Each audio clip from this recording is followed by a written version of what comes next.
Simone Weil. Carta a un religioso. Más libros en audio en www.bibliotecaenaudio.com. Cuando leo el Catecismo del Concilio de Trento, me da la impresión de que no tengo nada en común con la religión que en él se expone.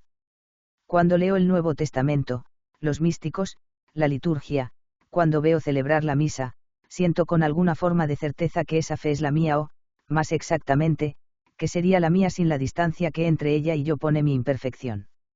Esto hace penosa la situación espiritual. Me gustaría que ésta fuese no menos penosa, pero sí más clara. Cualquier sufrimiento es aceptable en la claridad.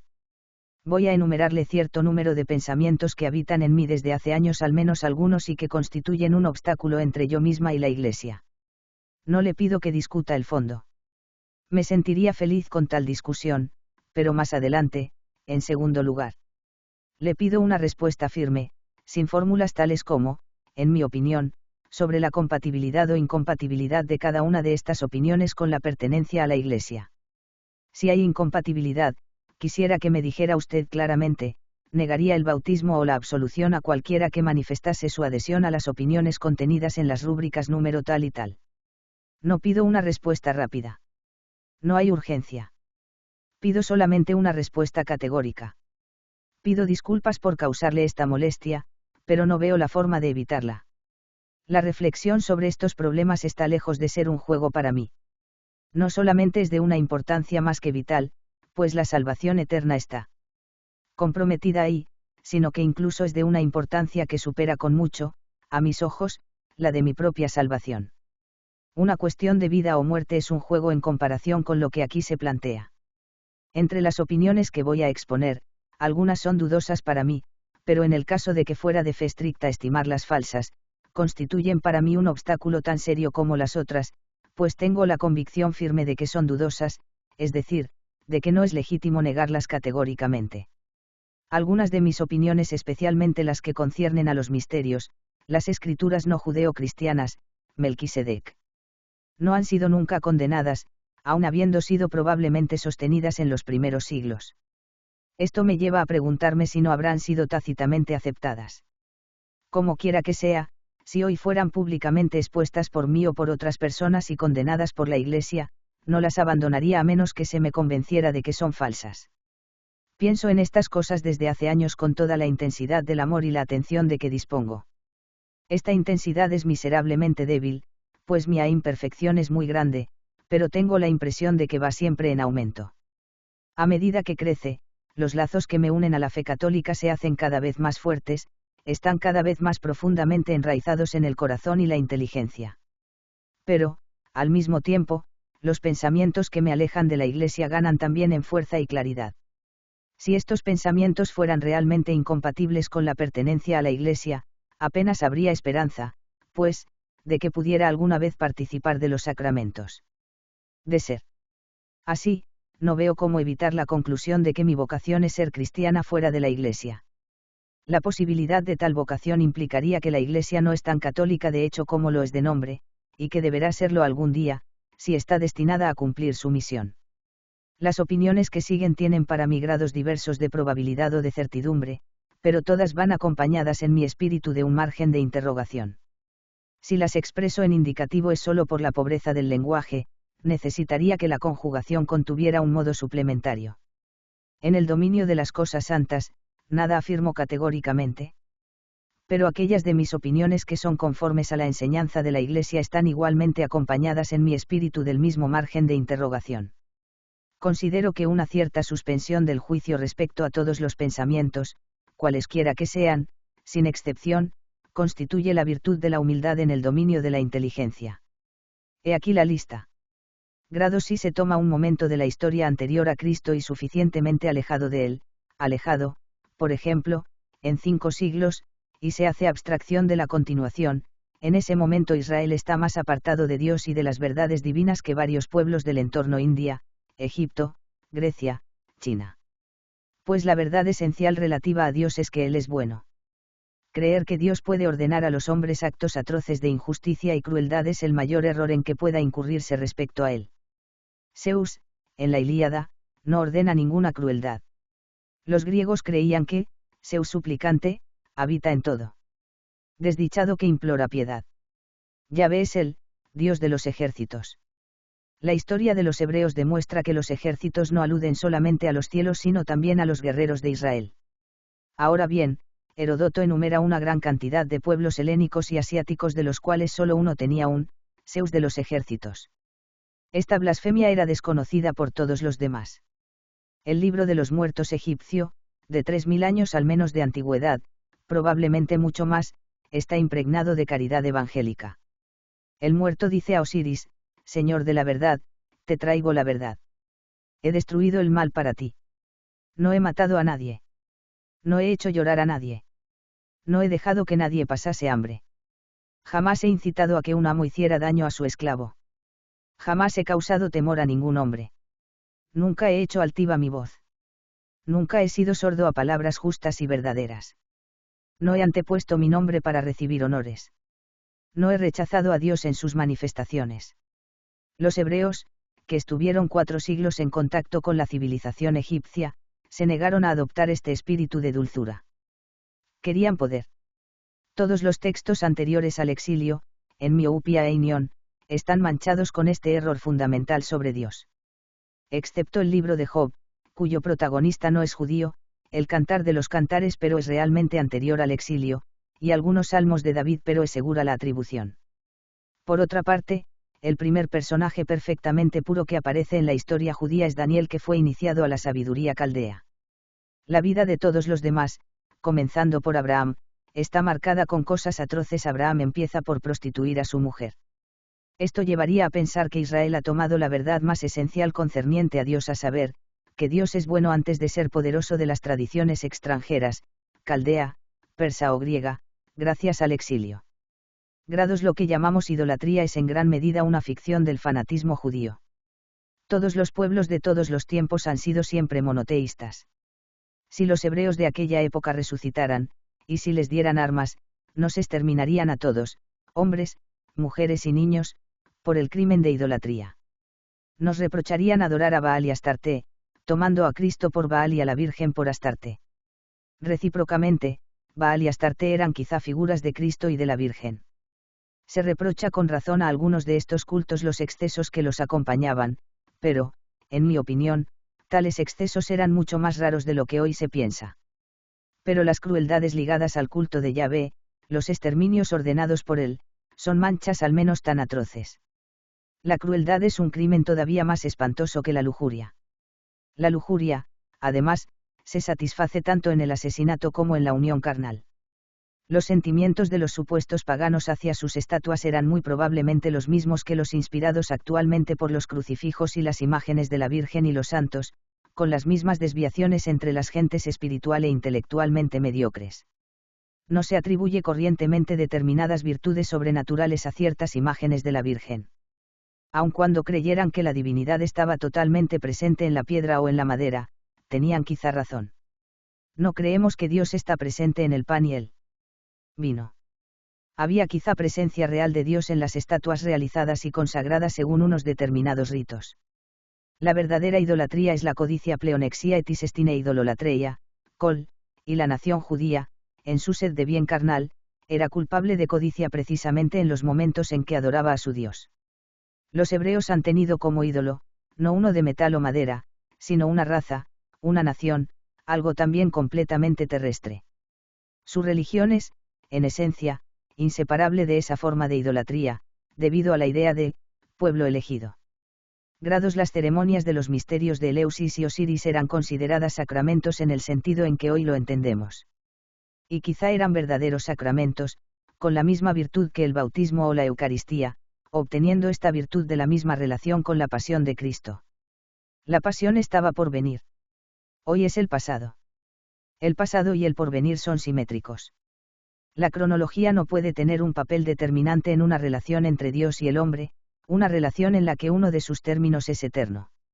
Si la redención, con los signos y los medios sensibles que le corresponden, no hubiera estado presente en la tierra desde el origen, no se podría perdonar a Dios, si está permitido hablar en estos términos sin blasfemia, la desdicha de tantos inocentes, desenraizados, sometidos, torturados y condenados a muerte en el curso de los siglos anteriores a la era cristiana.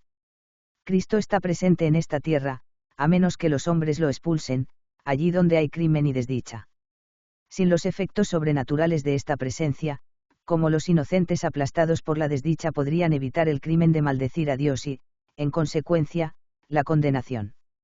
Por otra parte, San Juan habla del Cordero que fue degollado desde la fundación del mundo. La prueba de que el contenido del cristianismo existía antes de Cristo es que no ha habido desde entonces cambios muy considerables en el comportamiento de los hombres. Grados ha habido, quizá, en diversos pueblos India, Egipto, China, Grecia, escrituras sagradas reveladas al mismo título que las escrituras judeo-cristianas. Algunos de los textos que subsisten hoy son quizá fragmentos o ecos de las mismas.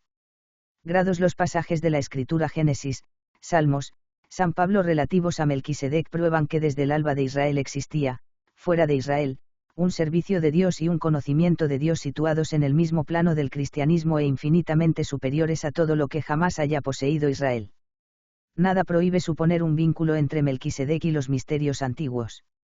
Hay afinidad entre el pan y Demeter, entre el vino y Dioniso. Melquisedec es aparentemente, según el Génesis, un rey de Canaán.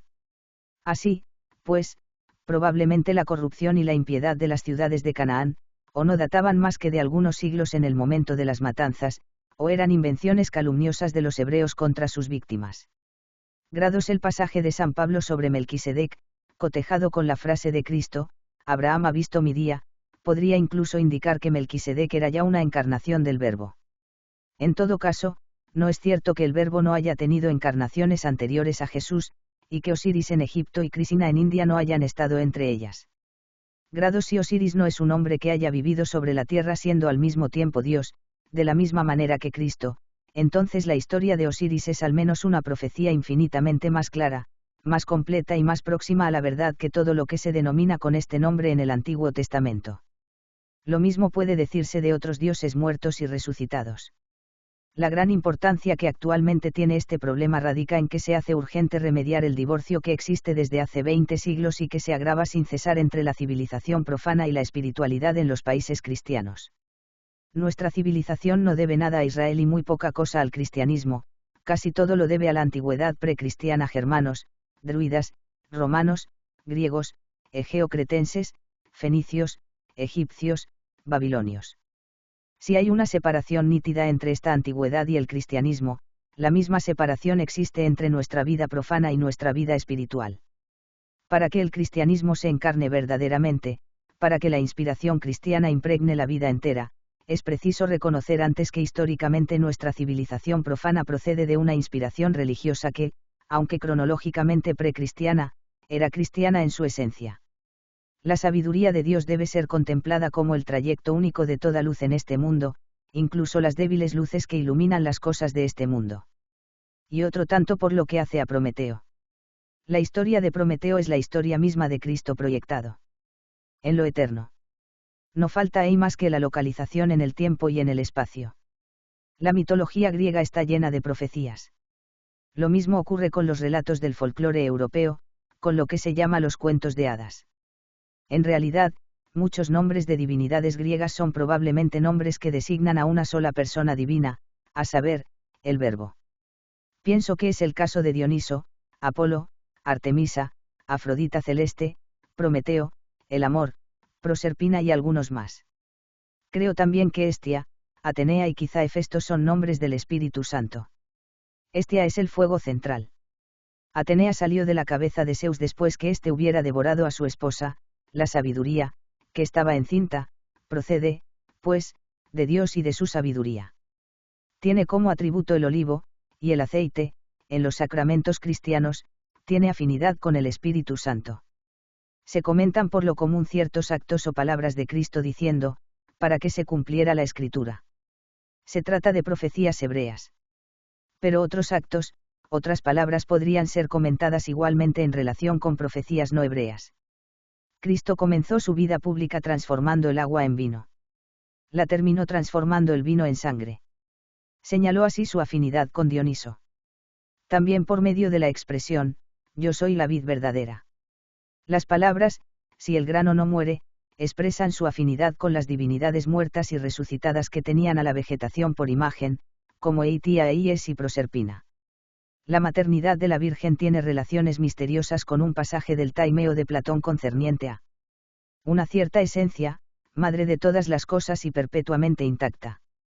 Todas las diosas madres de la antigüedad, como Deméter o Isis, eran figuras de la Virgen.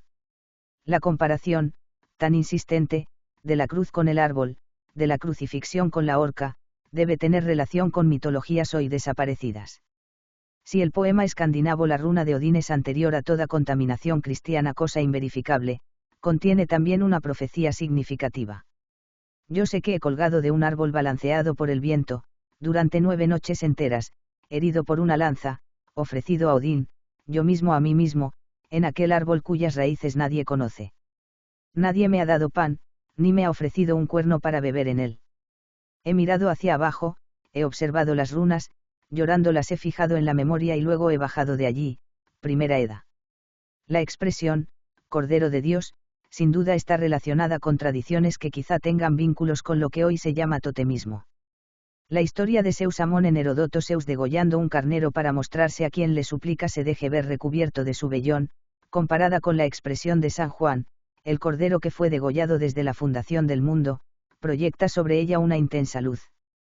El primer sacrificio que haya complacido a Dios, el de Abel, rememorado en el canon de la misa como figura de Cristo, era un sacrificio animal. Y lo mismo el de Noé, que salvó definitivamente a la humanidad de la cólera de Dios y suscitó un pacto de Dios con los hombres. Son esos los efectos de la pasión de Cristo. Hay una misteriosa relación entre ambos. Se debió pensar en tiempos muy antiguos que hay una presencia real de Dios en los animales a los que se da muerte para comer, que Dios desciende a ellos para ofrecerse como alimento a los hombres. Este pensamiento hace del alimento animal una comunión, mientras que de otro modo es un crimen, al menos desde una filosofía más o menos cartesiana. Puede ser que en Tebas, en Egipto, hubiera presencia real de Dios en el carnero ritualmente sacrificado, como hoy en la hostia consagrada. Vale la pena subrayar que en el momento en que Cristo fue sacrificado, el sol estaba en la constelación de Aries. Platón, en el Taimeo, describe la configuración astronómica del universo como una especie de crucifixión del alma del mundo, siendo la intersección el punto equinoccial, es decir, la constelación de Aries. Varios textos epinomis, Taimeo, el banquete, Filolaos, Proclo indican que la construcción geométrica de la media proporcional entre un número y la unidad, centro de la geometría griega, era el símbolo de la mediación divina entre Dios y el hombre. Ahora bien, gran número de sentencias de Cristo recogidas en los Evangelios, sobre todo por San Juan, tienen, con una insistencia tan marcada que debe ser forzosamente intencionada, la forma algebraica de la media proporcional. Por ejemplo, como mi Padre me ha enviado, así yo os envío. La misma relación que une al Padre con. Más libros en audio en www.bibliotecaenaudio.com. El Antiguo Testamento. Cristo, une a Cristo con los discípulos. Cristo es la media proporcional entre Dios y los santos. La palabra misma de mediación lo indica. Concluyo de todo ello que así como Cristo se reconoció en el Mesías de los Salmos, en el justo sufriente de Isaías, en la serpiente de bronce del Génesis, también se reconoció en la media proporcional de la geometría griega, la cual se transforma entonces en la más brillante de las profecías. Eniou, en un escrito pitagórico, afirmaba, se llama Proserpina a la luna, porque, como una serpiente, se vuelve ora hacia la izquierda, ora hacia la derecha. Todos los dioses mediadores, asimilables al verbo, son dioses lunares, portadores de cuernos, de liras o de arcos que evocan el creciente de la luna Osiris, Artemisa, Apolo, Hermes, Dioniso, Zagreo, el amor. Prometeo es la excepción, pero en Esquilo le sirve de contrapeso, condenada al vagabundeo perpetuo y, como él, a la crucifixión, y tiene cuernos. Piénsese que antes de ser crucificado, Cristo era un vagabundo, y Platón describe al amor como un vagabundo miserable. Si el sol es la imagen del Padre, la luna, reflejo perfecto del esplendor solar, pero reflejo que es posible contemplar y que sufre la disminución y la desaparición, es la imagen del Hijo. La luz es, entonces, la del Espíritu. Heráclito tenía una Trinidad, que se adivina solamente a través de los fragmentos que de él nos quedan, pero que aparece claramente en el himno a Zeus de Cleanto, de inspiración heraclítea. Las personas son, Zeus, el logos y el fuego divino o rayo. Cleanto dijo a Zeus, este universo consiente la dominación ecocrateitai, tal es la virtud del servidor que tienes en tus manos invisibles, de fuego, de doble filo, eternamente vivo, el rayo. El rayo no es un instrumento de coacción sino un fuego que suscita el consentimiento y la obediencia voluntaria. Es, pues, el amor. Y este amor es un servidor, eternamente viviente, por tanto una persona. Las representaciones tan antiguas de Zeus con un hacha de doble filo símbolo del rayo, en los bajorrelieves cretenses, tenían quizá ya este significado. Piénsese en el doble filo de la frase de Cristo, no he venido a traer la paz sino la espada. El fuego es constantemente símbolo del Espíritu Santo en el Nuevo Testamento. Los estoicos, herederos de Heráclito, llamaban pneuma al fuego cuya energía sostiene el orden del mundo. Pneuma es un hálito ígneo. El semen que produce la generación carnal era, según ellos y según los pitagóricos, un pneuma mezclado con líquido. Las palabras de Cristo sobre el nuevo nacimiento, y, en consecuencia, todo el simbolismo del bautismo, deben compararse, para comprenderlas correctamente, a las concepciones pitagórica y estoica de la generación. Por otra parte, creo que es Justino quien compara el bautismo con la generación. Teniendo esto en cuenta, la frase órfica, cabrito, has caído en leche, debe quizá compararse con el bautismo. Los antiguos consideraban que la leche estaba hecha de la semilla del Padre. La célebre frase, el gran pan ha muerto, quería quizá anunciar, no la desaparición de la idolatría, sino la muerte de Cristo, siendo Cristo el gran pan, el gran todo. Platón Cratilo dice que pan es el logos. En el Taimeo da este nombre al alma del mundo. San Juan, sirviéndose de las palabras logos y pneuma, indica la profunda afinidad que une al estoicismo griego que debe diferenciarse del de Catón y Bruto con el cristianismo. Platón también conocía claramente, y lo ha indicado por alusiones en sus obras, los dogmas de la Trinidad, la mediación, la encarnación, la pasión y las ideas de gracia y salvación por amor. Conoció la verdad esencial, a saber, que Dios es el bien. No es omnipotencia más que por añadidura. Al decir, he venido a arrojar fuego sobre la tierra, y qué más puedo desear si el incendio ya ha prendido, Cristo indicó su afinidad con Prometeo. Su frase, yo soy el camino, debe ser comparada con el Tao chino, palabra que quiere decir literalmente el camino, la vía, y, metafóricamente, por una parte, el método de salvación, por otra, el Dios impersonal que es el de la espiritualidad china, pero que, aunque impersonal, es el modelo de los sabios y actúa incesantemente. Su frase, yo soy la verdad, hace pensar en Osiris, señor de la verdad. Cuando dice en una de sus sentencias más importantes, aquellos que hacen la verdad, poion tesaleteian, emplea una expresión que no es griega y, que yo sepa, tampoco hebrea. Esto debería ser verificado. Es, por el contrario, egipcia. Maat quiere decir a la vez justicia y verdad. Esto es significativo. No fue por casualidad que la Sagrada Familia se dirigiera a Egipto. El bautismo entendido como una muerte es el equivalente a las iniciaciones antiguas. San Clemente Romano emplea la palabra, iniciado, para bautizado. El empleo del término, misterios, para designar los sacramentos indica la misma equivalencia. El baptisterio circular se parece mucho al estanque de piedra en el que, según Heródoto, se celebraba el misterio de la pasión de Osiris. Uno y otro, quizá, evocan el mar, ese mar en el que flotaban las arcas de Noé y de Osiris, madera que salvó a la humanidad antes de que lo hiciera la de la cruz. Cantidad de relatos de la mitología y el folclore podrían ser traducidos a verdades cristianas sin forzar ni deformar nada, proyectando sobre ellos, por el contrario, una vivida luz. Y también esas verdades se encontrarían iluminadas. Grados siempre que un hombre ha invocado con un corazón puro a Osiris, Dioniso, Krishna, Buda, el Tao, el Hijo de Dios ha respondido enviándole el Espíritu Santo. Y el Espíritu ha actuado sobre su alma, no instándole a abandonar su tradición religiosa, sino dándole la luz, y en el mejor de los casos la plenitud de la luz, en el interior de esa misma tradición. La oración entre los griegos se parecía mucho a la oración cristiana. Cuando Esquilo dice en Las ranas de Aristófanes, Deméter, tú que has alimentado mi pensamiento, haz que sea digno de tus misterios, estas palabras se parecen mucho a una oración a la Virgen, y debían tener la misma virtud. Esquilo describe perfectamente la contemplación en versos espléndidos: cualquiera que con el pensamiento vuelto hacia Zeus grite su gloria, ese recibirá la plenitud de la sabiduría. Conocía la Trinidad, junto a Zeus están su acto y su palabra. Así, pues, es inútil enviar misiones para conseguir que las gentes de Asia, África u Oceanía entren en la Iglesia. Grados cuando Cristo dijo: enseñad a todas las naciones y llevadles la noticia, ordenaba transmitir una noticia, no una teología. Habiendo venido, según él mismo decía, solamente para los corderos de Israel, añadió esta noticia a la religión de Israel. Probablemente deseaba que cada apóstol añadiera de igual modo la buena noticia de la vida y de la muerte de Cristo a la religión del país en que se encontrara.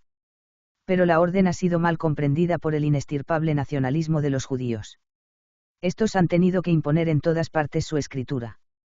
Si se piensa que hay mucha presunción en suponer que los apóstoles comprendieron mal las órdenes de Cristo, respondería que es completamente seguro que hubo incomprensión por su parte sobre ciertos puntos. Pues después de que Cristo resucitado hubiera dicho: id y enseñad a las naciones o a los gentiles y bautizad, después de que hubiera pasado 40 días con los discípulos revelándoles su doctrina, Pedro tuvo, sin embargo, necesidad de una revelación especial y de un sueño para decidirse a bautizar a un pagano. Tuvo que invocar aquel sueño para explicar su acepción a los que estaban con él, y Pablo tuvo grandes dificultades para prescindir de la circuncisión. Por otra parte, está escrito que al árbol se le juzga por los frutos.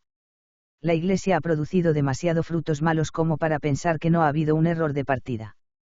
Europa ha sido espiritualmente desenraizada, separada de esa antigüedad en la que tienen su origen todos los elementos de nuestra civilización, y se ha dedicado a desenraizar a los demás continentes a partir del siglo XVI. El cristianismo, después de 20 siglos, no ha salido prácticamente de la raza blanca. El catolicismo es todavía mucho más restringido. América ha estado 16 siglos sin oír hablar de Cristo. Sin embargo, San Pablo había dicho: la noticia que ha sido anunciada a toda la creación y sus pueblos han sido destruidos en medio de las más horribles crueldades antes de haber podido conocerle. El celo de los misioneros no ha cristianizado África, Asia y Oceanía, pero ha puesto esos territorios bajo la dominación fría, cruel y destructora de la raza blanca, que lo ha aplastado todo. Sería extraño que la palabra de Cristo hubiera producido tales efectos si se hubiera entendido bien. Cristo dijo: enseñad a las naciones y bautizad a los que creen, es decir, a aquellos que creen en Él. Nunca dijo: obligadles a renegar de todo lo que sus padres han tenido por sagrado y a adoptar como libro sagrado la historia de un pequeño pueblo desconocido por ellos. Se me ha dicho que los hindúes de ningún modo se verían impedidos por su propia tradición a recibir el bautismo, si los misioneros no les impusieran como condición renegar de Vishnu y Shiva. Si un hindú cree que Vishnu es el Verbo y Shiva el Espíritu Santo, y que el Verbo se ha encarnado en Krishna y en Rama antes de serlo en Jesús, ¿con qué derecho se le negaría el bautismo? Del mismo modo, en la querella entre los jesuitas y el papado sobre las misiones en China, son los jesuitas los que cumplían la palabra de Cristo. Grados. La acción misionera tal como de hecho se desarrolla sobre todo desde la condena de la política de los jesuitas en China en el siglo XVII, es mala, salvo quizá en casos particulares. Los misioneros, aunque puedan ser mártires, van acompañados demasiado de cerca por los cañones y los barcos de guerra como para poder ser verdaderos testigos del Cordero. No he tenido conocimiento de que la Iglesia haya censurado nunca de forma oficial las acciones punitivas emprendidas para vengar a los misioneros. Personalmente, jamás daría ni 20 céntimos para una obra misionera. Creo que el cambio de religión es para cualquier ser humano algo tan peligroso como para un escritor el cambio de lengua. Puede salir bien, pero también tener consecuencias funestas. Grados. La religión católica contiene explícitamente verdades que otras religiones contienen implícitamente. Pero, recíprocamente, otras religiones contienen explícitamente verdades que solamente están implícitas en el cristianismo. El cristiano mejor instruido puede aprender mucho de las cosas divinas en otras tradiciones religiosas, por más que la luz interior pueda también llevarle a percibirlo todo a través de la suya. En cualquier caso, si estas otras tradiciones desaparecen de la faz de la tierra, sería una pérdida irreparable. Los misioneros ya han hecho desaparecer demasiado. San Juan de la Cruz compara la fe a los reflejos de la plata, siendo la verdad el oro. Las diversas tradiciones religiosas auténticas son reflejos diferentes de la misma verdad, y quizá igualmente valiosas. Pero no nos damos cuenta, porque cada cual vive una sola de esas tradiciones y percibe las otras como algo que está fuera. Ahora bien, ¿cómo? Los católicos repiten sin cesar, y con razón, a los increyentes, una religión solo se conoce desde dentro. Es como si dos hombres, situados en dos habitaciones comunicadas, viendo cada uno el sol por la ventana y el muro del vecino iluminado por los rayos, creyeran cada uno de ellos que son el único en ver el sol mientras que el vecino solo puede ver su reflejo. La Iglesia reconoce que la diversidad de las vocaciones es sumamente valiosa. Es preciso extender esta idea a las vocaciones situadas fuera de la Iglesia. ¿Por qué las hay? Grados, como dicen los hindúes, Dios es a la vez personal e impersonal. Es impersonal en el sentido de que su forma infinitamente misteriosa de ser una persona difiere infinitamente de la forma humana. No se puede captar este misterio más que empleando a la vez, como dos pinzas, estas dos ideas contrarias, incompatibles en este mundo, compatibles solamente en Dios. Lo mismo sucede con muchos pares de contrarios, como los pitagóricos lo habían entendido. No se puede pensar a Dios al mismo tiempo, no sucesivamente, como tres y uno, cosa a la que pocos católicos llegan si no es pensándolo a la vez como personal e impersonal. De otro modo se lo representa, bien como una sola persona divina, bien como tres dioses. Muchos cristianos confunden esta oscilación con la verdadera fe. Santos de una muy elevada espiritualidad, como San Juan de la Cruz, han captado simultáneamente y con una misma fuerza el aspecto personal y el aspecto impersonal de Dios. Almas menos avanzadas llevan su atención y su fe fundamental o exclusivamente sobre uno de estos dos aspectos. Así, por ejemplo, Santa Teresa de Lisieux no se representaba más que un Dios personal. Puesto que en Occidente la palabra Dios, en su sentido habitual, designa una persona, aquellos seres humanos cuyo interés, fe y amor se dirigen casi exclusivamente al aspecto impersonal de Dios pueden creerse y decirse ateos, aunque el amor sobrenatural habite en su alma. Esos son, sin duda, salvados. Se reconocen por su actitud respecto a las cosas de este mundo. Todos los que poseen en estado puro el amor al prójimo y la aceptación del orden del mundo, incluida la desdicha, todos esos, aunque vivan y mueran aparentemente ateos, son, sin duda, salvados. Aquellos que poseen perfectamente estas dos virtudes, aun cuando vivan y mueran ateos, son santos. Cuando uno se encuentra con tales personas es inútil pretender convertirlas. Están convertidos, aunque no lo estén visiblemente, han sido engendrados de nuevo a partir del agua y el espíritu, aun cuando nunca hayan sido bautizados, han comido el pan de vida, aunque nunca hayan comulgado. Grados: la caridad y la fe, aunque distintas, son inseparables. Las dos formas de la caridad lo son todavía más. Cualquiera que sea capaz de un movimiento de compasión pura hacia un desdichado, cosa por otra parte muy rara, posee, quizá implícitamente, pero siempre realmente, el amor a Dios y la fe. Cristo no salva a todos aquellos que le dicen: Señor, Señor. Salva a todos aquellos que con corazón puro dan un trozo de pan a un hambriento, sin pensar en él en absoluto. Cuando Él les dé las gracias, ellos responderán: ¿Cuándo, Señor, te dimos de comer? Pues la afirmación de Santo Tomás según la cual quien niega su adhesión a un solo artículo de fe no tiene fe en ningún grado, es falsa, a menos que pueda establecerse que los heréticos no han tenido jamás caridad para con el prójimo. Pero sería difícil afirmar esto. Hasta donde sabemos, los perfectos cátaros, por ejemplo, la poseían en un grado excepcional entre los santos. Si se pretendiera que el diablo produce entre los heréticos la apariencia de tales virtudes para seducir mejor a las almas, se iría contra la sentencia: por sus frutos conoceréis el árbol. Se razonaría exactamente como aquellos que miraban a Cristo como un ser demoníaco, y se estaría quizá muy cerca de cometer el pecado sin perdón, la blasfemia contra el Espíritu.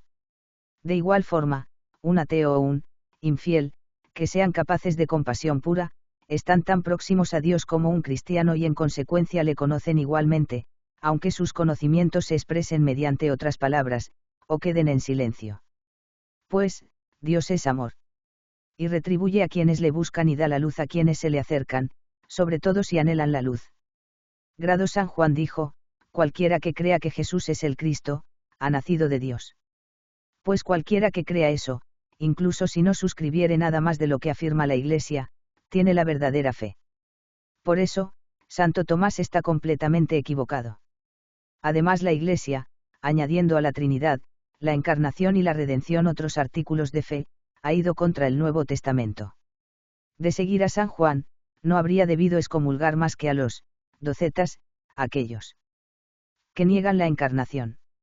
La definición de fe del Catecismo del Concilio de Trento, creencia firme en todo lo que enseña la Iglesia, está muy lejos de la de San Juan, para quien la fe era pura y simplemente la creencia en la encarnación del Hijo de Dios en la persona de Jesús. Parece como si con el tiempo se hubiera ido viendo no ya a Jesús, sino a la Iglesia como Dios encarnado en este mundo. La metáfora del cuerpo místico sirve de puente entre las dos concepciones. Pero hay una pequeña diferencia: Cristo era perfecto, mientras que la Iglesia está manchada por cantidad de crímenes. La concepción tomista de la fe implica un totalitarismo, tan asfixiante o más que el de Hitler.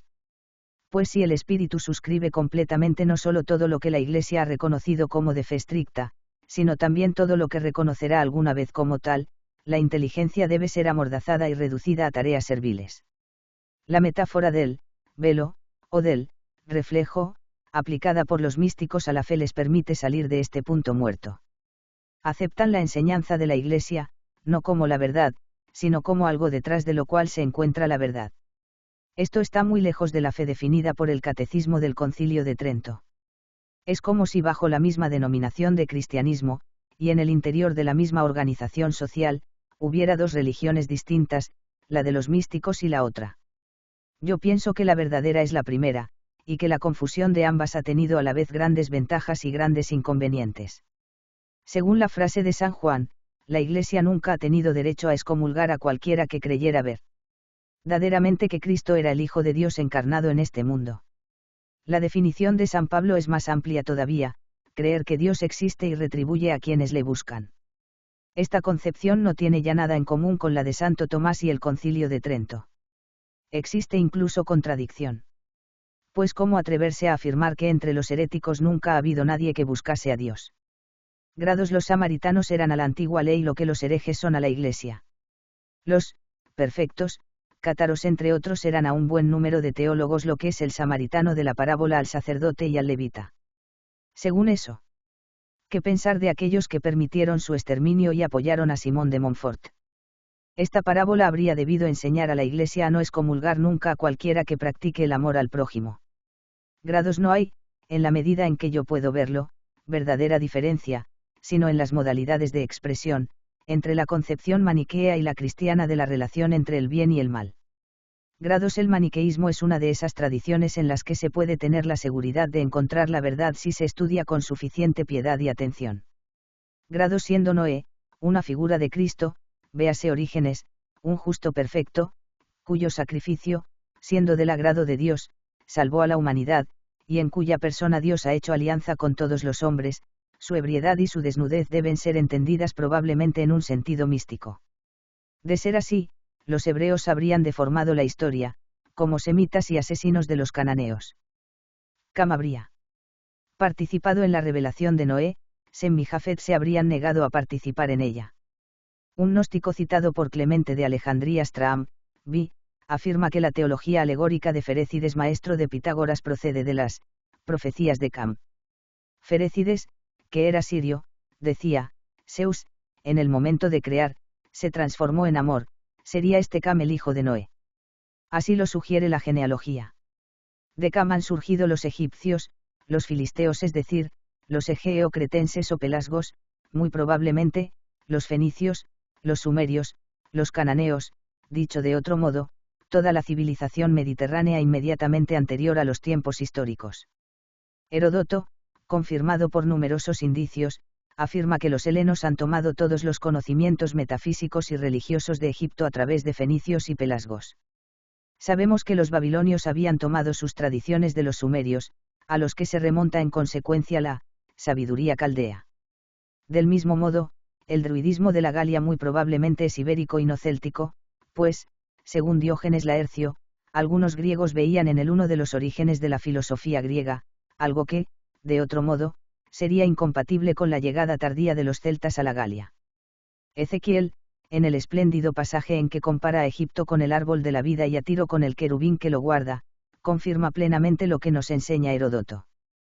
Parece, pues, que los pueblos surgidos de Cam, y en primer lugar Egipto, han conocido la verdadera religión, la religión del amor, donde Dios es víctima sacrificada al mismo tiempo que Señor Todopoderoso. Entre los pueblos surgidos de Sem o de Jafet, unos, como los babilonios, los celtas, los helenos, han recibido esta revelación de los pueblos surgidos de Cam después de haberlos conquistado e invadido. Los otros romanos, hebreos la han rechazado por orgullo y voluntad de poder nacional. Entre los hebreos, hay que exceptuar a Daniel, Isaías, el autor del libro de Job y algunos otros, entre los romanos, a Marco Aurelio y, en un cierto sentido, quizá a hombres como Plauto y Lucrecio. Cristo ha nacido en un territorio perteneciente a estos dos pueblos rebeldes. Pero la inspiración que está en el centro de la religión cristiana es hermana de la de los pelasgos, de Egipto o de Cam. Sin embargo, Israel y Roma han impreso su marca en el cristianismo. Israel haciendo entrar en el Antiguo Testamento como texto sagrado, Roma haciendo del cristianismo la religión oficial del imperio, que era algo semejante a lo que Hitler soñaba. Esta doble mancha casi original explica todas las manchas que convierten la historia de la Iglesia a través de los siglos en algo tan atroz. Una cosa tan horrible como la crucifixión de Cristo no podía producirse más que en un lugar en el que el mal superara con mucho al bien. Pero también la Iglesia nacida y desarrollada en tal lugar debía ser impura desde el origen y seguir siéndolo. La Iglesia no es perfectamente pura más que desde un punto de vista, en tanto que conservadora de los sacramentos. Lo que es perfecto no es la Iglesia, es el cuerpo y la sangre de Cristo en los altares. La Iglesia no parece ser infalible, pues, de hecho, evoluciona. En la Edad Media, la expresión, fuera de la Iglesia no hay salvación, era entendida en su sentido literal por el magisterio general de la Iglesia. Al menos los documentos parecen indicarlo así. Y hoy se entiende en el sentido de la Iglesia invisible. Un concilio declara anatema a cualquiera que no crea que en las palabras de Cristo, cualquiera que no sea engendrado de nuevo a partir del agua y del Espíritu. La palabra agua designa la materia del bautismo. Según esto, todos los sacerdotes actuales son anatemas. Pues si un hombre que no haya deseado el bautismo puede salvarse, como ahora se admite generalmente, ha debido renacer del agua y del Espíritu en un sentido necesariamente simbólico, se toma, pues, la palabra, agua, en un sentido simbólico. Un concilio declara anatema a cualquiera que pretenda certeza sobre la perseverancia final sin revelación particular. Santa Teresa de Lisieux, poco antes de su muerte, afirmó estar segura de su salvación, sin alegar ninguna revelación. Esto no impidió que fuera canonizada. Si se pregunta a varios sacerdotes si tal cosa es de fe estricta, se obtienen respuestas diferentes y a menudo dubitativas. Esto da lugar a una situación imposible, cuando el edificio es tan rígido como para que Santo Tomás pudiera emitir la afirmación citada más arriba. En el interior de ese edificio hay algo que no va. En particular, la creencia de que un hombre puede salvarse fuera de la Iglesia visible exige que se reflexione de nuevo en todos los elementos de la fe, bajo pena de incoherencia completa. Pues todo el edificio está construido alrededor de la afirmación contraria, que casi nadie hoy se atrevería a sostener. No se ha querido reconocer todavía la necesidad de esta revisión. Se ir por la tangente con artificios miserables. Se ocultan las fracturas con sucedáneos de soldadura, faltos de la más mínima lógica. Si la Iglesia no reconoce pronto esta necesidad, es de temer que no pueda cumplir su misión. No hay salvación sin nuevo nacimiento, sin iluminación interior, sin presencia de Cristo y del Espíritu Santo en el alma. Por tanto, si hay posibilidad de salvación fuera de la Iglesia, hay también posibilidad de revelaciones individuales o colectivas fuera del cristianismo. En tal caso, la verdadera fe constituye una especie de adhesión muy diferente de la que supone creer tal o cual opinión. Es preciso pensar de nuevo la noción de fe. De hecho, los místicos de casi todas las tradiciones religiosas coinciden casi hasta la identidad. Ellos constituyen la verdad de cada una. La contemplación practicada en India, Grecia, China, es tan sobrenatural como la de los místicos cristianos. De forma especial, hay una gran afinidad entre Platón y, por ejemplo, San Juan de la Cruz. También el taoísmo está próximo a la mística cristiana. El orfismo y el pitagorismo eran tradiciones místicas auténticas. Eleusis también. Grados no hay ninguna razón para suponer que después de un crimen tan atroz como el asesinato de un ser perfecto, la humanidad haya debido hacerse mejor, y, de hecho, globalmente no parece haberse hecho mejor. Plano eterno. La redención se coloca en otro plano, en un. De una manera general, no hay razón para establecer un vínculo entre el grado de perfección y la cronología. El cristianismo ha hecho entrar en el mundo la noción de progreso, desconocida hasta entonces, y esta noción se ha convertido en el veneno del mundo moderno, lo ha descristianizado. Es preciso abandonarla. Hay que deshacerse de la superstición de la cronología para encontrar la eternidad. Grados. Los dogmas de la fe no son cosas que deban ser afirmadas, son cosas que deben ser contempladas desde una cierta distancia, con atención, respeto y amor. Es la serpiente de bronce, cuya virtud es tal que cualquiera que la mire vivirá. Esa mirada atenta y amante, por un impacto de retroceso, hace brotar en el alma una fuente de luz que ilumina todos los aspectos de la vida humana en este mundo. Los dogmas pierden esta virtud desde el momento en que se los afirma. Las proposiciones, Jesucristo es Dios, o, el pan y el vino consagrados son la carne y la sangre de Cristo, enunciados como hechos, no tienen rigurosamente ningún sentido. El valor de estas propuestas es completamente distinto de la verdad encerrada en el enunciado exacto de un hecho. Por ejemplo, Salazar es jefe del gobierno portugués, o de un teorema geométrico. Este valor no es, rigurosamente hablando, del orden de la verdad, sino de un orden superior, pues es un valor no aprehensible por la inteligencia, sino indirectamente por los efectos. Y la verdad, en el sentido estricto, es del dominio de la inteligencia. Grados. Los milagros no son pruebas de fe, proposición considerada anatema por no sé qué concilio. Si los milagros constituyen pruebas, prueban demasiado. Pues todas las religiones tienen y han tenido sus milagros, incluidas las sectas más extrañas. Piénsese en los muertos resucitados en Luciano. Las tradiciones hindúes están llenas de tales historias, y se dice que todavía hoy, en India, los milagros son acontecimientos sin interés a causa de su banalidad. Afirmar que los milagros cristianos son los únicos auténticos y todos los demás falsos, o que son los únicos provocados por Dios y todos los demás por el demonio, es un recurso miserable. Pues es una afirmación arbitraria, y desde ese momento los milagros no demuestran nada, ellos mismos tienen necesidad de ser demostrados puesto que reciben de fuera un sello de autenticidad. Puede decirse otro tanto de las profecías y los mártires. Cuando Cristo invoca sus Kaala erga, no hay razón para traducir por milagros. Se puede también traducir por buenas obras, buenas acciones. Tal como yo lo entiendo, el pensamiento de Cristo era que se le debía reconocer como santo porque hacía perpetua y exclusivamente el bien. Cristo dijo, sin mis obras, no tendrían pecado, pero también, y poniendo las dos cosas en el mismo plano, sin mis palabras, no tendrían pecado. Ahora bien, sus palabras no eran de ningún modo milagrosas, solamente bellas. La noción misma de milagro es occidental y moderna, está ligada a la concepción científica del mundo, con la cual sin embargo es incompatible. Lo que nosotros vemos como milagros, los hindúes lo ven como efectos naturales de poderes excepcionales que se encuentran en pocas personas y con más frecuencia entre los santos. Constituyen, pues, una presunción de santidad. La palabra, signo, en el Evangelio no quiere decir más. No puede querer decir más. Pues Cristo dijo: muchos me dirán, no hemos hecho signos en tu nombre. Y yo les diré, lejos de aquí, artífices de iniquidad. Y surgirán falsos profetas y falsos cristos, y harán signos y prodigios considerables hasta el punto de engañar incluso a los elegidos. El Apocalipsis parece indicar una muerte y una resurrección del anticristo. El Deuteronomio dice: si un profeta viene a anunciar a un Dios nuevo, aunque haga milagros, matadle. Si los judíos se equivocaron matando a Cristo, no fue por sus milagros, sino por la santidad de su vida y la belleza de sus palabras. En lo que atañe a la autenticidad histórica de los hechos a los que se llama milagros, no hay motivos suficientes ni para afirmarla ni para negarla categóricamente. Si se admite su autenticidad, hay varias formas posibles de concebir la naturaleza de estos hechos. Hay una que es compatible con la concepción científica del mundo. Por eso es preferible.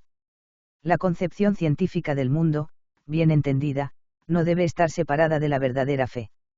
Dios ha creado este universo como un tejido de causas segundas, parece que fuera una impiedad.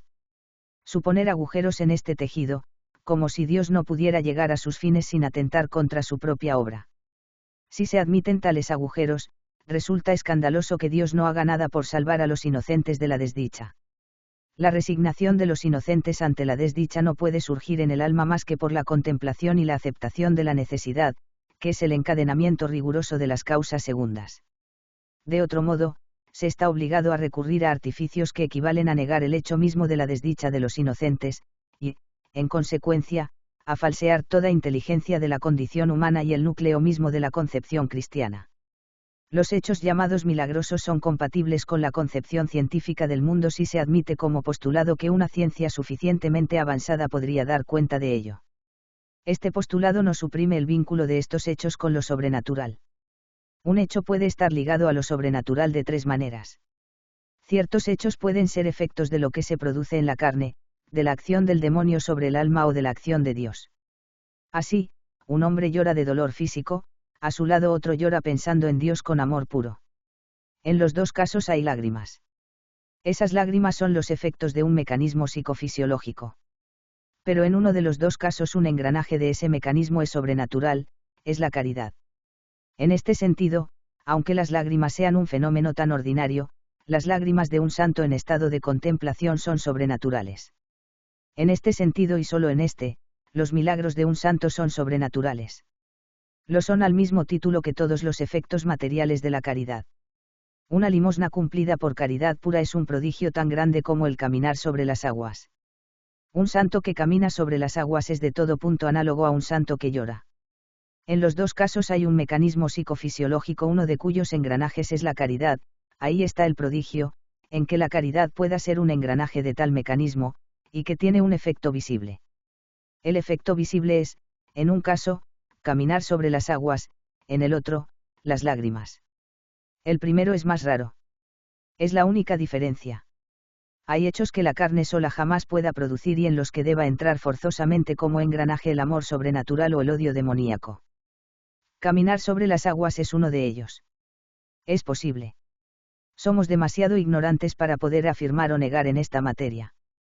Hay hechos que ni la carne ni el odio demoníaco puedan producir, y que deban ser forzosamente el resultado de un mecanismo que tenga como engranaje la caridad.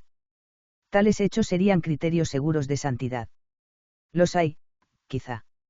En eso somos también demasiado ignorantes para poder afirmar o negar. Pero por esa misma razón, si tales hechos existen, no pueden sernos de ninguna utilidad. No pueden servirnos de criterio puesto que no podemos tener ninguna certeza respecto a ellos. Lo que es inseguro no puede servir de base para la seguridad de otra cosa. La Edad Media estuvo obsesionada por la búsqueda de un criterio material de santidad.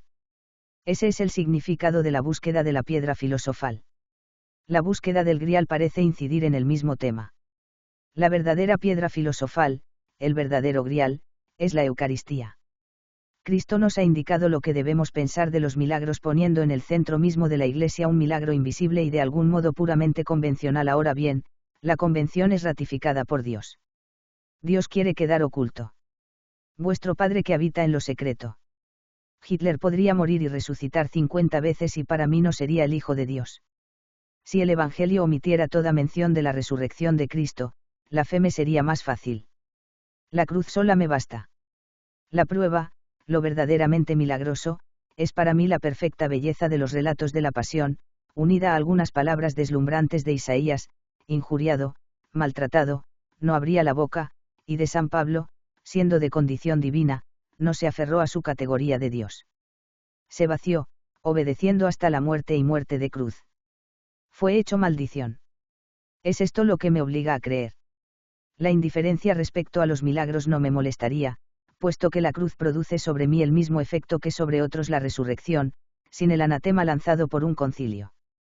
Por otra parte, si la Iglesia no pone a punto una doctrina satisfactoria sobre los hechos llamados milagrosos, muchas almas se perderán por su culpa por la incompatibilidad aparente entre la religión y la ciencia.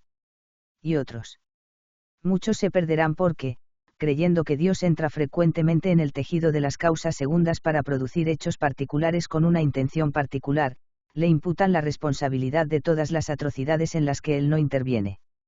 La concepción corriente de los milagros, o bien impide la aceptación incondicional de la voluntad de Dios, o bien obliga a cegarse sobre la cantidad y la naturaleza del mal que existe en el mundo, cosa fácil, evidentemente, en el fondo de un claustro, e incluso en el mundo, en el interior de un medio restringido. Se observa en muchas almas piadosas e incluso santas una puerilidad deplorable. El libro de Job podría no haberse escrito nunca, hasta tal punto es ignorada la condición humana. Para tales almas, no hay más que pecadores, por una parte, y mártires que mueren cantando, por otra. Por eso la fe cristiana no penetra, no se propaga de alma en alma como un incendio. Por lo demás, si los milagros tuvieran la naturaleza, el significado y el valor que se les atribuye, su escasez actual a pesar de Lourdes y todo lo demás podría hacer pensar que la Iglesia apenas participa de Dios. Pues Cristo resucitado ha dicho, aquel que ha creído y ha sido bautizado se salvará, aquel que no ha creído se condenará. He aquí los signos que acompañan a los que han creído. En mi nombre, expulsarán los demonios, hablarán nuevas lenguas, cogerán serpientes, si beben venenos mortales, no les harán daño, impondrán las manos y curarán.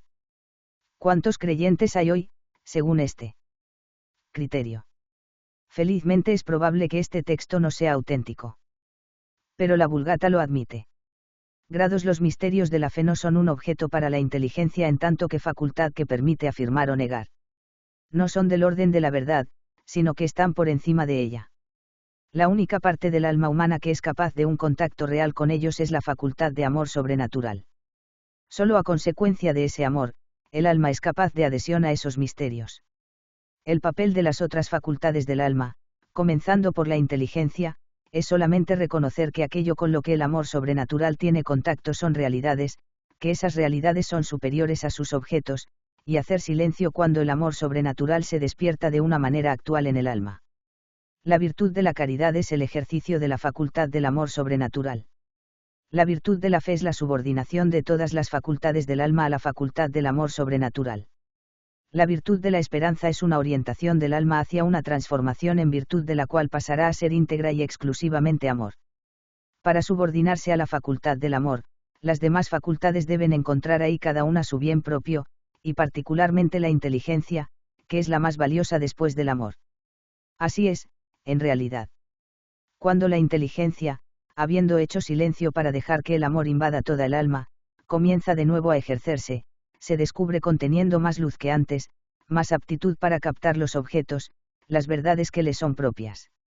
Más aún, creo que estos silencios constituyen una educación que no puede tener ningún otro equivalente y le permiten captar verdades que de otro modo quedarían para siempre ocultas para ella.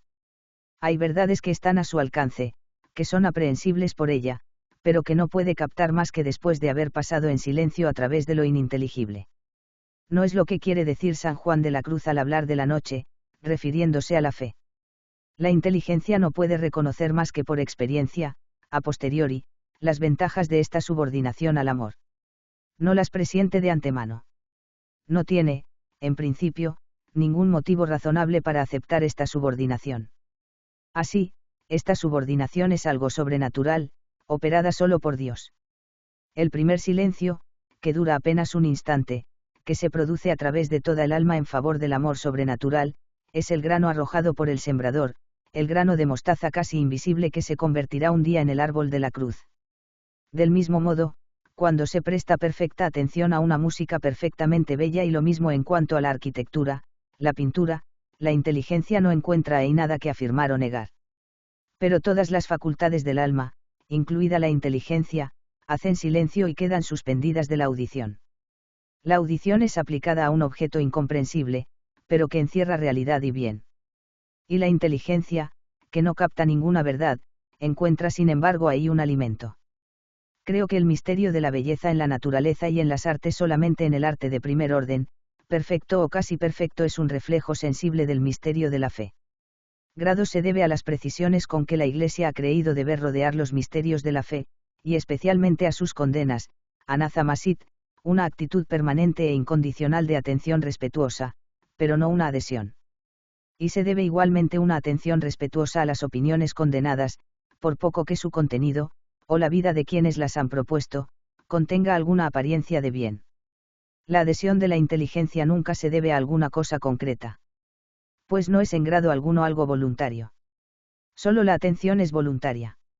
Así pues, solo ella es materia de obligación.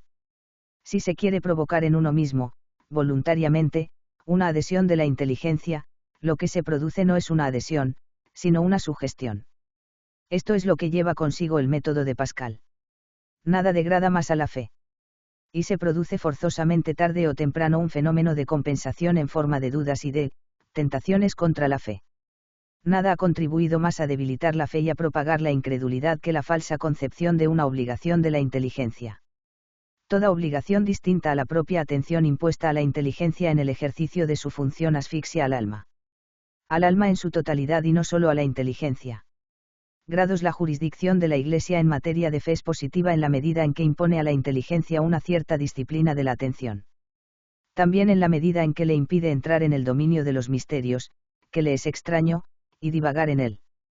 Es completamente negativa cuando impide a la inteligencia, en la investigación de las verdades que le son propias, usar con libertad total la luz difundida en el alma por la contemplación amorosa. La libertad total en su dominio es esencial para la inteligencia. La inteligencia debe ejercerse con libertad total, o guardar silencio. En su dominio, la Iglesia no tiene ningún derecho de jurisdicción y, en consecuencia y de forma especial, todas las definiciones en las que se habla de pruebas son ilegítimas. En la medida en que Dios existe, es una proposición intelectual, pero solamente en esta medida, se la puede negar sin cometer ningún pecado contra la caridad ni contra la fe. E incluso esta negación, hecha a título provisional, es una etapa necesaria en la investigación filosófica. De hecho, hay desde el comienzo, o casi desde el comienzo, un malestar de la inteligencia en el cristianismo. Este malestar es debido a la forma en que la Iglesia ha concebido su poder de jurisdicción y especialmente al uso de la fórmula anathema sit. Allí donde la inteligencia se siente a disgusto, hay opresión del individuo por el hecho social, que tiende a devenir totalitario. En el siglo XIII sobre todo, la Iglesia estableció un comienzo de totalitarismo. A partir de ahí, no carece de responsabilidad en los acontecimientos actuales. Los partidos totalitarios se han formado por efecto de un mecanismo análogo al uso de la fórmula anathema sit. Esta fórmula y el uso que de ella se ha hecho impiden a la Iglesia ser católica de otro modo que el meramente nominal. Grados antes que el cristianismo, un número indeterminado de hombres, dentro y fuera de Israel, han ido quizá más lejos que los santos cristianos en el amor y el conocimiento de Dios. Lo mismo ocurre desde los tiempos de Cristo con la parte de la humanidad situada fuera de la Iglesia católica, infieles, heréticos, increyentes. Y, más en general, es dudoso que haya habido desde Cristo más amor y conocimiento de Dios en el cristianismo que en ciertos países no cristianos, como la India. Grados. Es muy probable que el destino eterno de dos niños fallecidos algunos días después del nacimiento, uno bautizado y otro no, sea idéntico aun cuando los padres del segundo no hubieran tenido ninguna intención de bautizarlo. Grados. Entre todos los libros del Antiguo Testamento, solamente un pequeño número: Isaías, Job, el Cantar de los Cantares, Daniel, Tobías, una parte de Ezequiel, una parte de los Salmos, una parte de los libros sapienciales, el comienzo del Génesis, es asimilable por un alma cristiana, y algunas fórmulas esparcidas a través de los otros. El resto es indigerible, porque falta en ellos una verdad esencial, que está en el centro del cristianismo, y que los griegos conocían perfectamente, a saber, la posibilidad de la desdicha de los inocentes. A los ojos de los hebreos al menos antes del exilio, y salvo excepciones pecado y desdicha, virtud y prosperidad son inseparables, lo que hace de Yahvé un Padre terrenal, y no celestial, visible y no oculto. Es, pues, un falso Dios. Un acto de caridad pura es imposible con esta concepción. Grados. Se podría plantear como postulado. Es falsa toda concepción de Dios incompatible con un movimiento de caridad pura. Son verdaderas en grados diversos todas las demás. El amor y el conocimiento de Dios no son realmente separables, pues se dice en el Eclesiástico, praebuit sapientiam diligentibus. Grados. La historia de la creación y del pecado original en el Génesis es verdadera. Pero otras historias de la creación y del pecado original en otras tradiciones son igualmente verdaderas y encierran también verdades de valor incomparable. Son reflejos diversos de una verdad única intraducible en palabras humanas. Se la puede presentir a través de uno de esos reflejos. Se la presiente mejor todavía a través de varios. Especialmente el folclore, bien interpretado, encierra tesoros de espiritualidad. Grados probablemente la Iglesia no ha cumplido perfectamente su misión de conservadora de la doctrina. Ni muchísimo menos. No solamente porque ha añadido precisiones, restricciones y prohibiciones quizá abusivas, sino también porque casi con seguridad ha perdido ciertos tesoros. Dispensó sabiduría a los que le aman, eclo. Quedan como testimonio de ello pasajes del Nuevo Testamento, admirablemente hermosos, pero hoy completamente incomprensibles, y que no siempre debieron serlo. En primer lugar, casi todo el Apocalipsis. El pasaje de San Juan, Cristo que ha venido a través del agua y la sangre. No del agua solamente, sino del agua y la sangre. Los tres dan testimonio, el Espíritu, el agua y la sangre, y los tres se remiten a la unidad. La insistencia del mismo San Juan sobre el agua y la sangre que emanaron del costado de Cristo. La entrevista con Nicodemo también es muy misteriosa. San Pablo, que estéis enraizados y fundados en el amor, para tener la fuerza de captar, como hacen todos los santos, lo que son la longitud, la anchura, la altura y la profundidad, y conocer lo que supera todo conocimiento, el amor de Cristo. Ya Orígenes, separado por tan poco tiempo de San Pablo, comenta este hermoso pasaje de la manera más llana. El pasaje de San Pablo sobre Melquisedec. Sin padre, sin madre, sin genealogía, sacerdote para la eternidad, asemejado al Hijo de Dios. La doctrina de la resurrección de la carne. La carne viva que debe perecer, la carne espiritual, pneumatique, habría que pensar en la teoría pitagórica del pneuma, contenido en la simiente, que es eterna. La relación entre esta doctrina y la importancia concedida a la castidad, todo pecado cometido por el hombre es exterior al cuerpo, el fornicador peca contra su propio cuerpo. El alimento es para el vientre y el vientre para el alimento. Dios destruirá lo uno y lo otro. Pero el cuerpo no es para la fornicación, sino para el Señor, y el Señor para el cuerpo. ¿Cuál es aquí el sentido de la palabra, cuerpo, tan singularmente opuesto a vientre? El estudio de las doctrinas hindúes proyecta ahí una luz mucho más viva que cualquier otro texto cristiano que yo conozca. Los cristianos jamás han dicho, que yo sepa, porque la castidad y especialmente la virginidad tiene un valor espiritual. Es una grave laguna, que aleja de Cristo a muchas almas.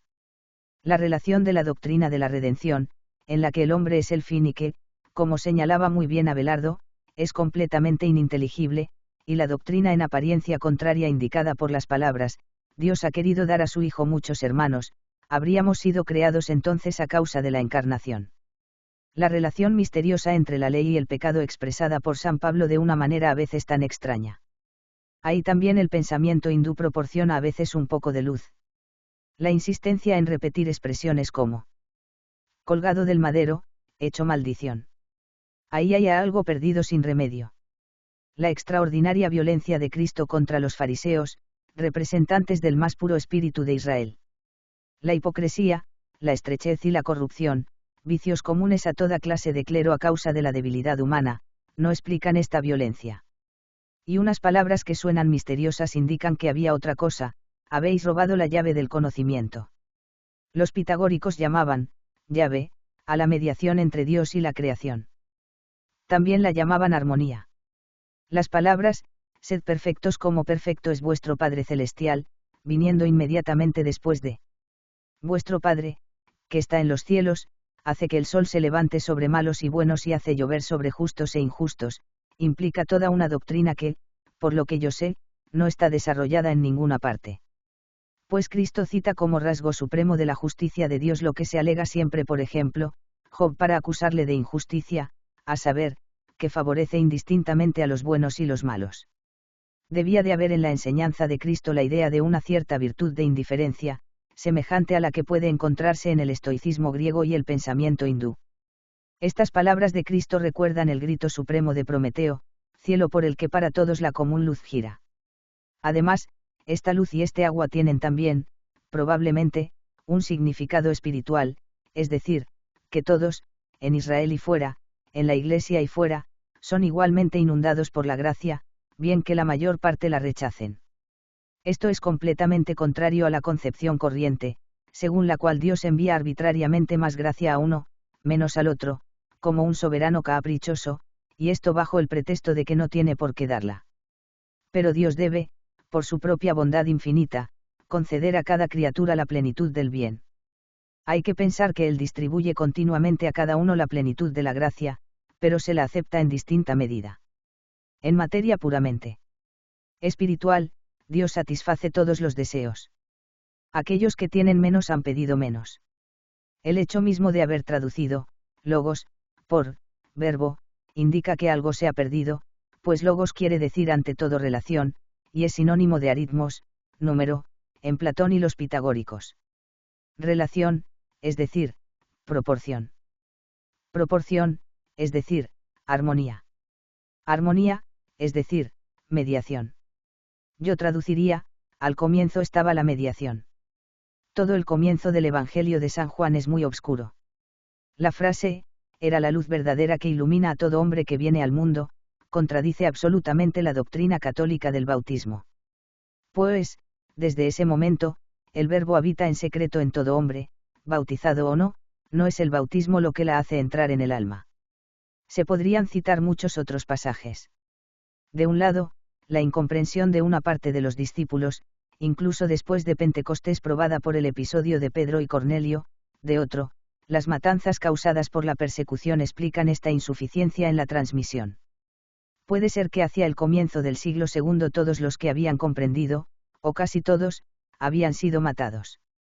La liturgia también contiene palabras de resonancias misteriosas. Quaerens me sedistilasus debe tener relación con algo distinto del episodio de la Samaritana en San Juan. La comparación de estas palabras con el tema de una. Te sentaste cansado, buscándome, himno de laudes de la semana 34. Gran cantidad de relatos del folclore los ilumina con una viva claridad. La idea de una búsqueda del hombre por parte de Dios es de un esplendor y una profundidad insondables. Hay decadencia cuando se la reemplaza por la idea de una búsqueda de Dios por parte del hombre. Beata arbor cujus brachiis, pretium pependit saeculi, statera facta corporis. Tulit que praedam tartari. El símbolo de la balanza es de una profundidad maravillosa. La balanza jugaba un importante papel en el pensamiento egipcio. Cuando Cristo murió, el sol estaba en la constelación de Aries y la luna en Libra.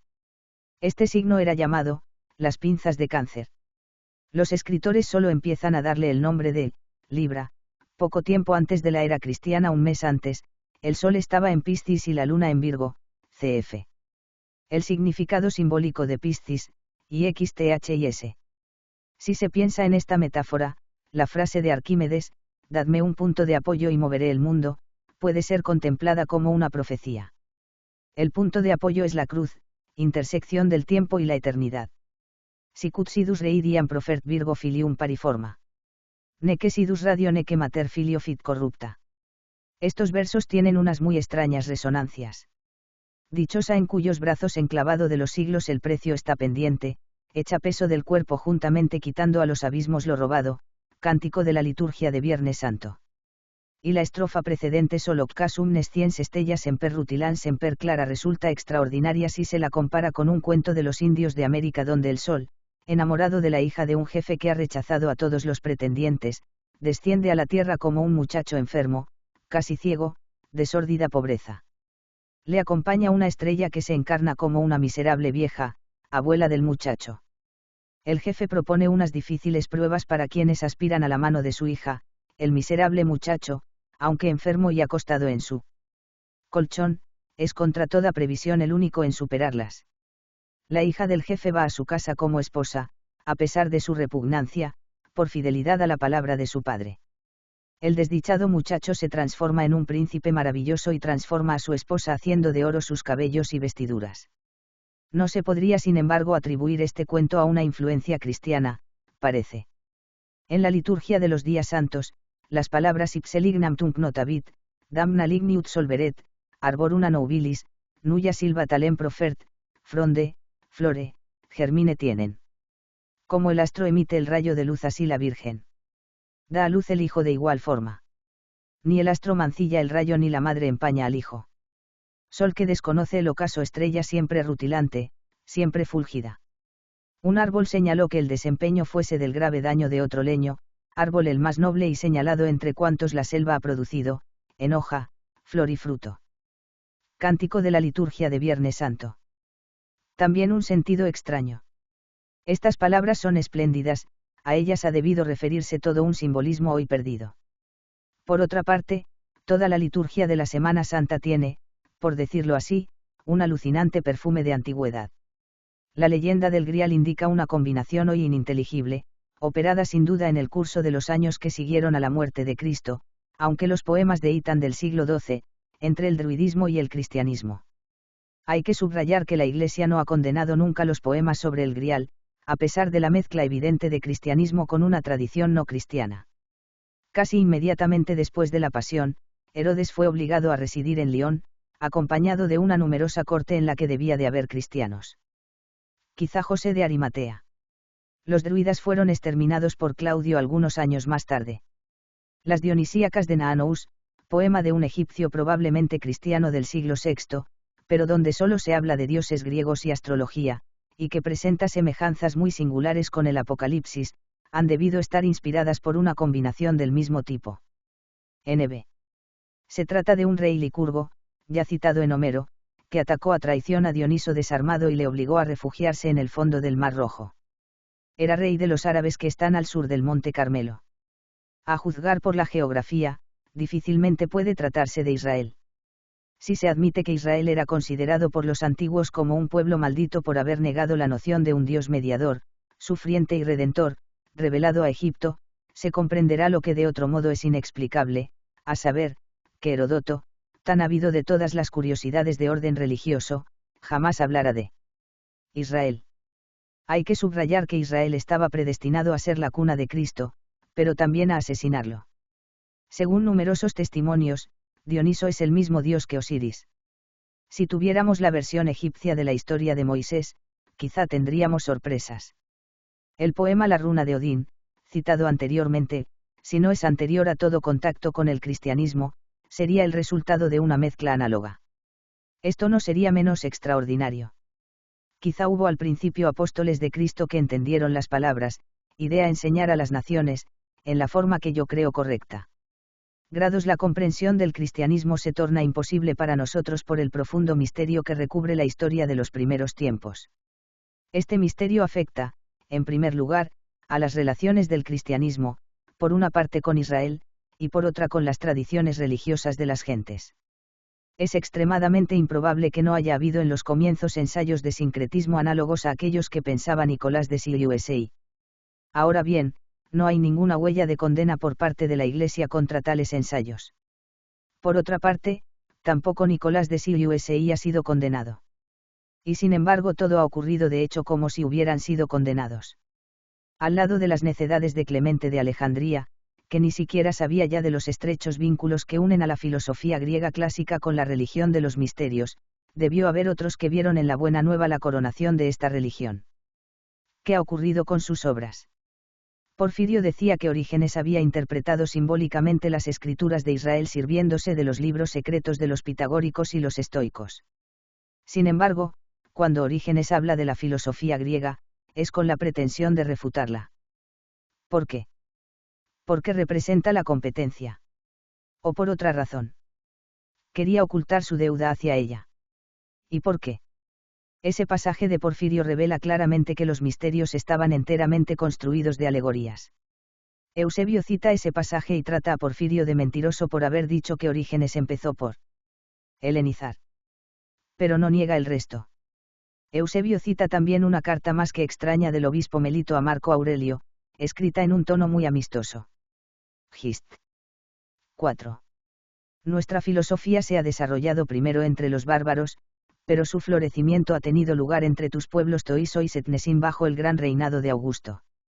Estos, bárbaros, no pueden ser más que los hebreos. ¿Pero qué significa el resto de la frase? Augusto murió el año de nuestra era.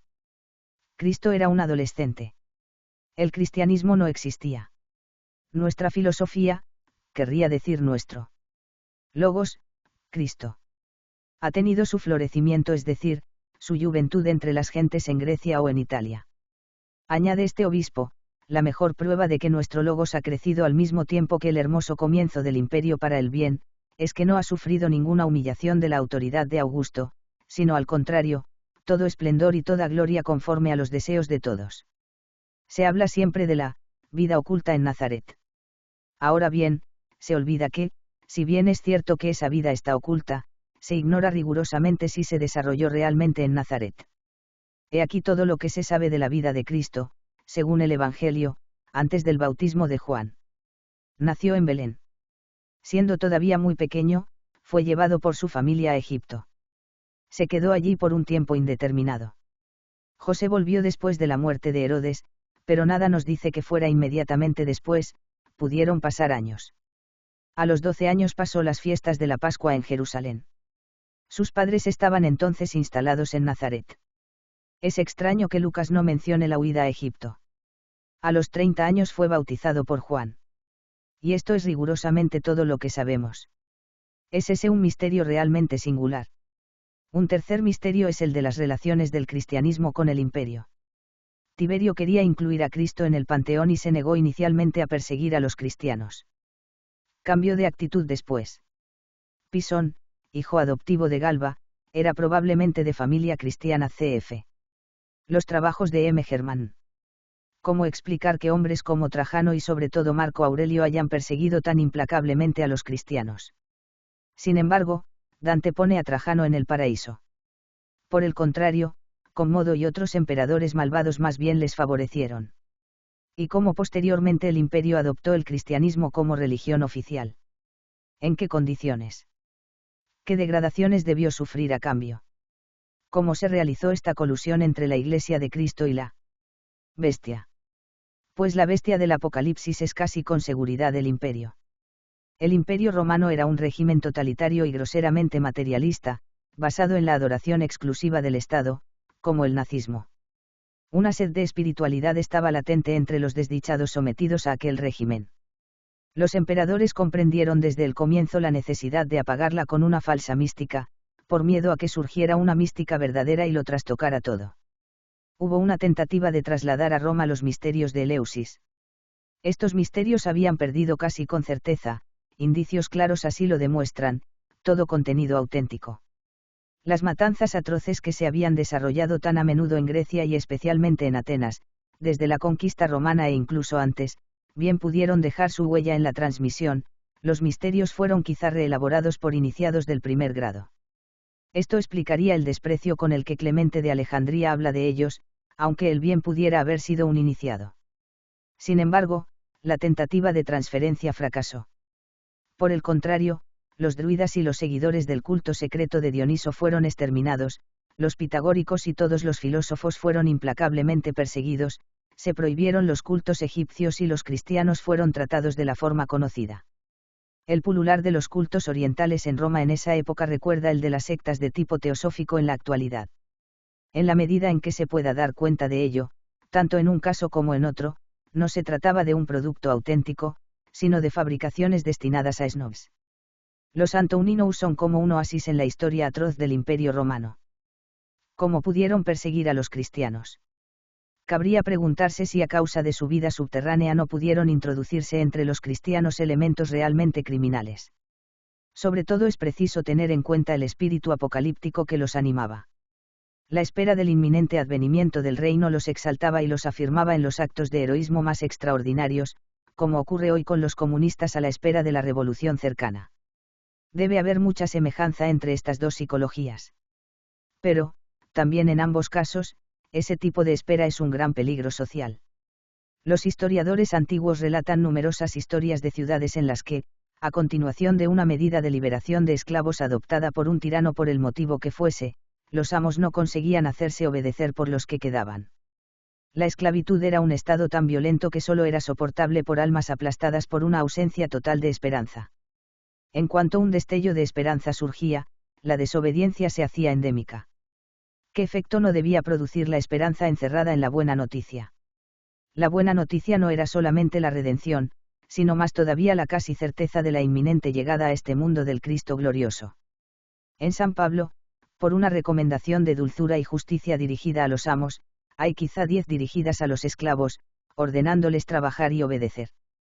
¿Se puede realmente explicar esto por un remanente de prejuicios sociales que seguían existiendo en él a pesar del cristianismo?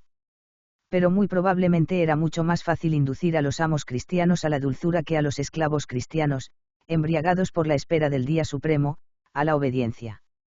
Marco Aurelio desaprobaba quizá la esclavitud, pues es falso que la filosofía griega, salvo Aristóteles, haya hecho apología de esta institución. Según testimonio de Aristóteles, algunos filósofos la condenaban como absolutamente contraria a la naturaleza y a la razón. Platón, en el Político, no concibe su uso legítimo más que en materia criminal, como es el caso entre nosotros con la prisión y los trabajos forzados. Pero Marco Aurelio tenía por oficio ante todo conservar el orden. Se lo repetía a sí mismo amargamente. Los católicos justifican fácilmente las matanzas de herejes por el peligro social inherente a la herejía. No se les ocurre pensar que las persecuciones de los cristianos en los primeros siglos sean susceptibles de la misma justificación, con al menos la misma razón. Mucha más, sin duda, pues ninguna herejía contenía una idea tan revolucionaria como la casi certeza en la espera del advenimiento próximo del Cristo Rey. Es seguro que una ola de desobediencia entre los esclavos del imperio habría hecho hundirse todo el edificio en medio de terribles desórdenes. En tiempos de Constantino, la espera apocalíptica debía ser considerablemente utilizada. Por otra parte, las matanzas de cristianos, al obstaculizar la transmisión de la doctrina más profunda, quizá, e incluso probablemente, pudo vaciar al cristianismo de una gran parte de su contenido espiritual. Constantino pudo conseguir con el cristianismo lo que Claudio no había conseguido con Eleusis. Pero no se ajustaba al interés ni a la dignidad del imperio que su religión oficial apareciera como la continuación y la coronación de las tradiciones seculares de los países conquistados, aplastados y degradados por Roma, Egipto, Grecia, Galia. Para Israel esto no tenía importancia. En primer lugar, la nueva ley estaba muy lejos de la antigua, y además, y sobre todo, Jerusalén ya no existía. Por lo demás, el espíritu de la antigua ley, tan alejada de toda mística, no era tan diferente del espíritu romano. Roma podía acomodarse al Dios de los ejércitos. Incluso el espíritu nacionalista judío, al impedir desde el principio que muchos cristianos reconocieran la afinidad del cristianismo con la espiritualidad auténtica de las gentes, era para Roma un elemento favorable al cristianismo. Este espíritu, cosa extraña, se había comunicado incluso a paganos, convertidos. Roma, como todo país colonizador, había desenraizado moral y espiritualmente a los países conquistados. Ese es siempre el efecto de la conquista colonizadora. No se trataba de devolverles sus raíces. Había que desenraizarlos todavía un poco más. Hay que señalar, como confirmación, que la única profecía pagana que jamás ha sido mencionada por la Iglesia es la de la Sibila, profecía de la que la tradición romana se había apropiado. Por lo demás, que haya habido realmente una espera mesiánica en Roma, muy semejante a la de Judea e igualmente carnal, es algo que muestra con claridad la cuarta égloga. El cristianismo, sometido a la influencia combinada de Israel y de Roma, consiguió en ese aspecto brillantes éxitos. Todavía hoy, allí donde hay misioneros portadores del mensaje cristiano, se da la misma acción de desarraigo. Todo esto es un tejido de suposiciones, claro. Pero hay una casi certeza, que se ha pretendido ocultarnos algo, y se ha conseguido. No se debe al azar que hayan desaparecido tantos textos, que haya tantas tinieblas sobre una parte tan esencial de la historia. Probablemente, ha habido una destrucción sistemática de documentos. Platón escapó a ella, en virtud de que. Pero no tenemos el Prometeo liberado de Esquilo, que debía dejar entrever el verdadero significado de la historia de Prometeo, el amor que une Prometeo a Zeus, ya indicado, aunque apenas, en el Prometeo encadenado. Y cuántos otros tesoros perdidos. Los historiadores nos han llegado con grandes lagunas. No queda nada de los gnósticos, y poca cosa de los escritos cristianos de los primeros siglos. Los que no han reconocido el privilegio de Israel han sido suprimidos.